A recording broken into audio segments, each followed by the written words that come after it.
இவங்க தான் இனிமேல் தமிழ்நாட்டினுடைய தொழில்துறை அமைச்சர். தமிழ்நாட்டினுடைய ஒட்டுமொத்த வளர்ச்சியும் இவங்க கையில தான் இருக்கு அப்படின்னு விஜய் அவர்கள் கீர்த்தனாவை மினிஸ்டர் ஆக்கினார். பாத்தீங்களா? மினிஸ்டர் ஆக்கி ஒரே வாரத்துல கிட்டத்தட்ட 17,500 கோடி தமிழ்நாட்டுக்கு லாஸ். என்ன ஒரே வாரத்துல இவ்வளவு போயிருச்சா?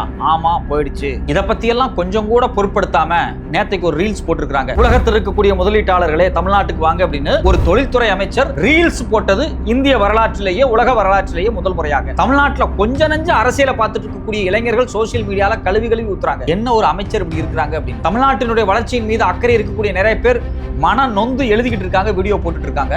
ஆனா இந்த நேரத்துல பாத்தீங்க அப்படின்னா ஆந்திராவுல பாஜகவோட கூட்டணி இருக்கக்கூடிய தெலுங்கு தேசம் கட்சி, அதாவது சந்திரபாபு நாயுடு கட்சி இருக்கு இல்லையா, அந்த கட்சி கீர்த்தனாவினுடைய வீடியோவை ரீஷேர் பண்ணி பயங்கரமா வரவேற்று எழுதியிருக்கிறாங்க. இதை செஞ்சது வேற யாரும் கிடையாது, தெலுங்கு தேச கட்சியினுடைய தலைவரான சந்திரபாபு நாயுடு இருக்கார் இல்லையா, அவருடைய மகன் கீர்த்தனா அவர்களுடைய வீடியோவை ரீட்வீட் பண்ணி ஒரு சில விஷயங்கள் எழுதியிருக்கிறார். கடந்த ஒரு வாரத்துல தமிழ்நாட்டுக்கு மிகப்பெரிய இழப்பு ஏற்பட்டிருக்கு.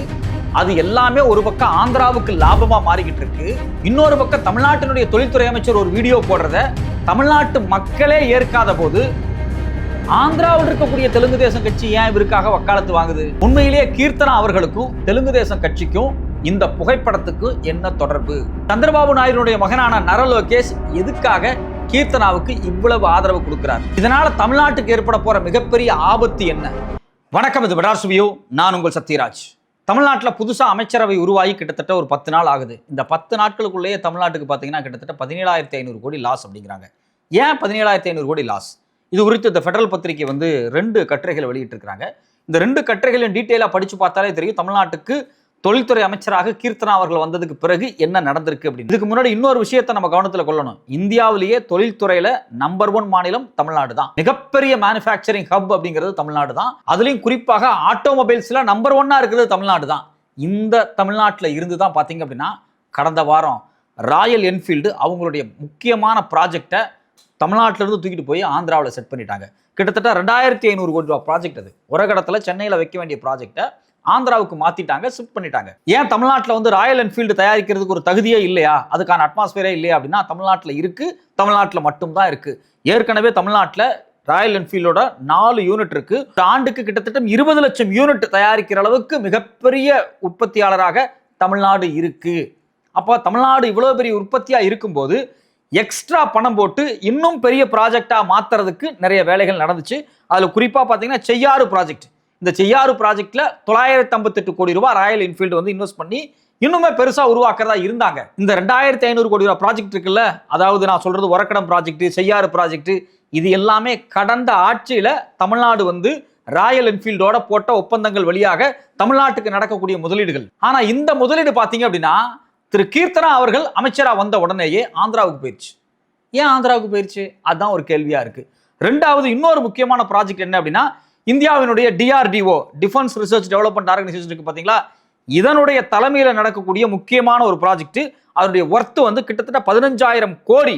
அதாவது AMCன்னு சொல்லுவாங்க, அட்வான்ஸ்டு மீடியம் காம்பாக்ட் ஏர்கிராஃப்ட் தயாரிக்கக்கூடிய ப்ராஜெக்ட். இந்த ப்ராஜெக்டை தமிழ்நாட்டில் ஹோசூர்ல தான் பண்ண முடியும். ஏன்னா ஹோசூருக்கு பக்கத்துல தான் பெங்களூர் இருக்கு. பெங்களூர்ல தான் பாத்தீங்க அப்படின்னா இது மாதிரியான ஏரோநாட்டிக்கல் ப்ராஜெக்ட்ஸ் இருக்கு பாத்தீங்களா, இதை எல்லாத்தையும் மானிட்டர் பண்ணக்கூடிய நோடல் ஆபீஸே பெங்களூர்ல தான் இருக்கு. அதுக்கு பேரு ஏரோநாட்டிக்கல் டெவலப்மெண்ட் ஏஜென்சி அப்படின்னு சொல்லுவாங்க. இது ஒரு நோடல் ஏஜென்சி. ஸோ அப்போ நீங்க ஃபிளைட் தயாரிக்கிறதா இருந்தாலும் சரி, இது மாதிரியான 5th ஜெனரேஷன் ஏர்கிராஃப்டா இருக்கட்டும், இல்லை மற்ற ஏரோஸ்பேஸ் ப்ராஜெக்டா இருக்கட்டும், பெரும்பாலும் சவுத் இந்தியாவில் இந்த நோடல் ஆபீஸை நோக்கி தான் செய்வாங்க, அதனுடைய அருகில தான் செய்வாங்க. இதுக்கு ஒரு குறிப்பிட்ட அளவு நிலத்தை மாநில அரசாங்கம் கொடுக்கணும். கடந்த அரசாங்கம் கிட்டத்தட்ட 100 ஏக்கரா நிலத்தை இந்த DRDO ப்ராஜெக்ட்ஸுக்கு யார் கொடுத்தாங்க? அன்னைக்கு இருந்த அரசாங்கமே கொடுத்தாங்க. எதுக்காக அப்படின்னா இந்த அட்வான்ஸ்டு மீடியம் காம்பாக்ட் ஏர்கிராஃப்ட் தயாரிக்கிறதுக்காக, இந்த விமான உற்பத்திக்காக. அது மட்டும் இல்லாம இது மாதிரியான உற்பத்தி பண்ணும்போது இந்த விமானத்தை ஓட்டி பார்க்கறதுக்காக கிட்டத்தட்ட 3 கிலோமீட்டர் ரன்வே கேட்பாங்க. இது எல்லாமே தமிழ்நாட்டில் பர்ஃபெக்டா இருந்துச்சு, ஓசூர்ல இருந்துச்சு. ஆனா ஆந்திரால இதெல்லாம் இல்ல.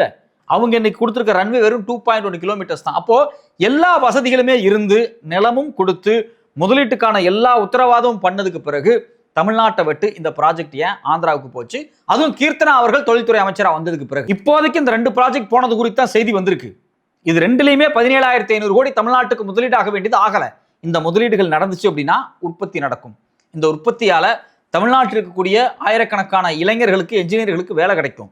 இந்த என்ஜினியர்களை மையமாக வைத்து கேப் டிரைவர்ஸ்ல இருந்து ஹோட்டல் கேண்டீன் வச்சிருக்கிறவங்க ஒரு பெரிய தொழில் உருவாகும்.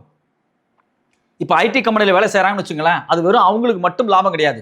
இந்த ஐடி கம்பெனிக்கு கேப் ஓட்டுறவங்கலேருந்து, கேப் உள்ள டிரைவராக வர்றவங்கலேருந்து, கேப் ஓனர்லேருந்து ஒரு பெரிய சர்க்கிளாக இருக்கும். பக்கத்தில் கேன்டீன் வச்சுருப்பாங்க. இது இல்லாமல் ஹாஸ்பிட்டாலிட்டி டிபார்ட்மெண்ட் எல்லாத்தினுடைய வளர்ச்சியும் இருக்கும். அப்போது ஒரு முதலீடு வருது அப்படின்னா பலதரப்பட்ட சமூகத்துக்கும் மிகப்பெரிய பயனாக இருக்கும். இப்படி முக்கியமான ப்ராஜெக்ட் ஏன் ஆந்திராவுக்கு போச்சு? அதான் ஒரு கேள்வியாக இருக்குது.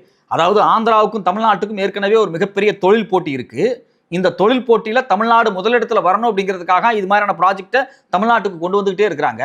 ஆனா கீர்த்தனா அவர்கள் வந்ததுக்கு பிறகு தெலுங்கு தேச கட்சியினுடைய தலைவராக இருக்கக்கூடிய சந்திரபாபு நாயுடு அவருக்கு எப்படி இது கைமாறுங்கும் போது ஒரு சந்தேகம் வருது. இப்படிப்பட்ட ப்ராஜெக்ட் போனது குறித்து தமிழ்நாட்டில் கூடிய இளைஞர்களா இருக்கட்டும், தமிழ்நாட்டினுடைய வளர்ச்சி மேல அக்கறையா இருக்கக்கூடிய எல்லாருமே விமர்சனம் பண்ணி வீடியோ போட்டுக்கிட்டே இருக்கிறாங்க. கீர்த்தனா அவர்கள் பண்ணது தப்பு, எப்படி இப்படி எல்லாம் ப்ராஜெக்ட் போகுது அப்படின்னு சொல்லி விமர்சனம் பண்றாங்க. பெடரல் பத்திரிகை கற்றெழுதுறாங்க. தமிழ்நாட்டில் கூடிய முக்கியமான எல்லா ஊடகங்களும் இது குறித்து நேத்தே பேசியிருந்தாங்க. இதுல முக்கியமான விஷயம் என்ன அப்படின்னா, இவ்வளவு பெரிய ப்ராஜெக்ட் போயிருச்சே அப்படின்னு டிஸ்கஸ் பண்ணிட்டு இருக்கக்கூடிய இந்த நேரத்துல கீர்த்தனா அவர்கள் ஒரு வீடியோ போட்டாங்க. அந்த வீடியோ பார்த்தா நமக்கு சிரிப்பா இருக்கு. வாங்க எங்க ஊர்ல முதலீடு பண்ணுங்க அப்படின்னு ரீல்ஸ் போடுறாங்க. இதுக்கு முன்னாடி இருந்த அரசாங்கங்கள், அது ஜெயலலிதாவாக இருக்கட்டும், கலைஞராக இருக்கட்டும், மு க ஸ்டாலினாக இருக்கட்டும், இவங்க ரீல்ஸ் எல்லாம் போடல. இவங்க பல நாடுகளுக்கு போனாங்க, பல நிறுவனத்தினுடைய தலைவர்களை சந்திச்சாங்க, அவங்கள வர வச்சாங்க, ஒப்பந்தங்கள் போட்டாங்க, கையெழுத்தாச்சு, அதனூடாக முதலீடு வந்துச்சு. இப்படிதான் நடக்கும். ஆனா ஒரு தொழில்துறை அமைச்சர் நீட்டா கோட்டெல்லாம் மாட்டிக்கிட்டு ஒரு ரீல்ஸ் போட்டிருக்கிறாங்க. இந்த ரீல்ஸை தமிழ்நாட்டில் இருக்கக்கூடிய படித்த இளைஞர்கள், அது மட்டும் இல்லாமல் இந்த வளர்ச்சியின் மீது அக்கறை கொண்ட அனைவருமே ட்ரோல் பண்ணாங்க. என்ன இப்படியெல்லாம் பண்றீங்க, அசிங்கமா இருக்கு, ஒரு தொழில்துறை அமைச்சர் இப்படியா பண்ணணும் அப்படின்னு சொல்லலாம் பல கேள்விகள் எழுப்பினாங்க. இதுக்கெல்லாம் எந்த பதிலுமே கொடுக்காம கீர்த்தனா அவர்கள் அமைதியா இருக்கக்கூடிய இந்த நேரத்துல திடீர்னு ஆந்திரால தெலுங்கு தேசம் கட்சியினுடைய மினிஸ்டர், அதாவது சந்திரபாபு நாயுடு இருக்காரு பாத்தீங்களா, அவருடைய மகன் நரலோகேஷ் இவங்களுடைய வீடியோவை ரீட்வீட் பண்ணி ஒரு ஸ்டேட்டஸே எழுதி இருக்கிறாரு. அந்த ஸ்டேட்டஸை படிச்சு பார்த்தா நமக்கு ரொம்ப அதிர்ச்சியா இருக்கு. Dear Keerthana car, appreciate your proactive outreach to investors. Every industrial minister today has to actively market their state, engage with investors and build confidence among the job creators. Honorable Mr. PM Sri Narendra Modi ji himself has repeatedly encouraged states to become proactive and accelerate in India's growing cycle. இதெல்லாம் நல்லா தான் இருக்கு. கடைசி ரெண்டு வரியை பாருங்க. Andhra Pradesh will of course offer Tamil Nadu healthy competition and ignore the noise. Trolls don't create job, investments do. அதாவது இந்த அம்மாவை எல்லாரும் ட்ரோல் பண்ணிட்டாங்களாம். தமிழ்நாட்டில் இருக்கவன் கேள்வி கேட்கறான், நானும் கேள்வி கேட்கிறேன், நீங்களும் கேள்வி கேட்கறீங்க. ஏமா அந்த ரெண்டு ப்ராஜெக்ட் ஆந்திராவுக்கு விட்டு கொடுத்தீங்கன்னு கேட்கிறேன். ஆனா அதுக்கு எதுவுமே அந்த அம்மா பதில் சொல்லல. இங்க இருக்கிறவங்க எல்லாம் கேள்வி கேட்ட உடனே ஆந்திராவில் இருக்கக்கூடிய அமைச்சர் எதுக்காக இவருக்கு ஆதரவா வர்றாங்க, இந்த கேள்வி வருதா இல்லையா? ட்ரோல் எல்லாம் பொருட்படுத்திக்காதீங்க. தமிழ்நாட்டுக்கும் ஆந்திராவுக்கும் போட்டி இருக்கு, அதனால நம்ம ஹெல்த்தியா போவோம், அது ஒரு ஹெல்த்தியான போட்டி அப்படிங்கிற மாதிரி எல்லாம் பேசுறாங்க. இங்கதான் நீங்க ஒரு முக்கியமான விஷயத்தை கவனிக்கணும்.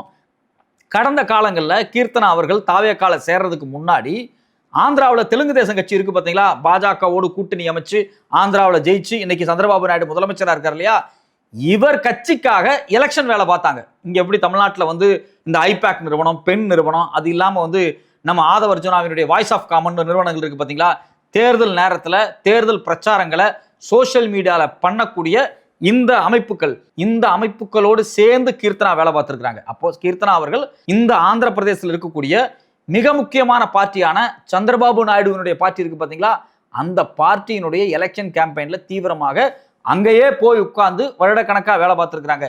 இவங்களுக்கும் சந்திரபாபு நாயுடுனுடைய தெலுங்கு தேசம் கட்சிக்கும் நெருக்கமான உறவு இருக்கு அப்படிங்கிறத இதன் மூலமா நம்ம தெரிஞ்சுக்க முடியுது. ஏற்கனவே விஜய் அரசாங்கத்தின் மேல பல சந்தேகங்கள் இருக்கு.